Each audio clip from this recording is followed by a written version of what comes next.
చేసిన ప్యాకెట్లతో సీఎం రేవంత్ రెడ్డి ఇంటికి బయలుదేరిన బీఆర్ఎస్వీ నాయకులను పోలీసులు అరెస్ట్ చేశారు. సీఎం రేవంత్ వ్యాఖ్యలకు నిరసనగా తెలంగాణ భవన్ లో బ్లడ్ డొనేట్ కార్యక్రమాన్ని నిర్వహించారు. ఇక బ్లడ్ ప్యాకెట్లతో సీఎం నివాసానికి వెళ్తుండగా పోలీసులు అడ్డుకున్నారు. నిరసనకారులను అరెస్టు చేసి వాహనాల్లోకి తరలించారు. దీంతో కొద్దిసేపు ఉద్రిక్తత నెలకొంది. సహా బాధిత కుటుంబాలను కూడా ఆరుగురం చంపితే ఇవాళ రైతులకు నీళ్ళు ఇవ్వాలని మేము రిక్వెస్ట్ చేసి మిమ్మల్ని కోస్తాం రక్తం ఇస్తామనేసి మాట్లాడుతూ ఉన్నావు కదా. కోసుడు ఎందుకురా బాబు, స్వచ్ఛందంగా మేమే రక్తం ఇస్తాము. ఈ రక్తం సరిపోకపోతే మరిన్ని లీటర్లు ఇవ్వడానికి మేము సిద్ధంగా ఉన్నాము. రైతు పొలాలలో నీళ్లు కావాలంటే కావాలని అంటారు. తెలంగాణ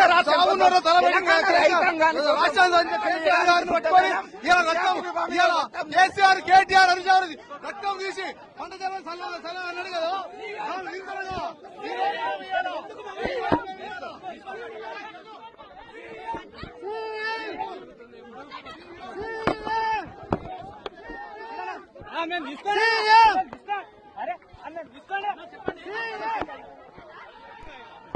ముఖ్యమంత్రి రేవంత్ రెడ్డి తెలంగాణ రైతులకు నీళ్లు ఇవ్వండి.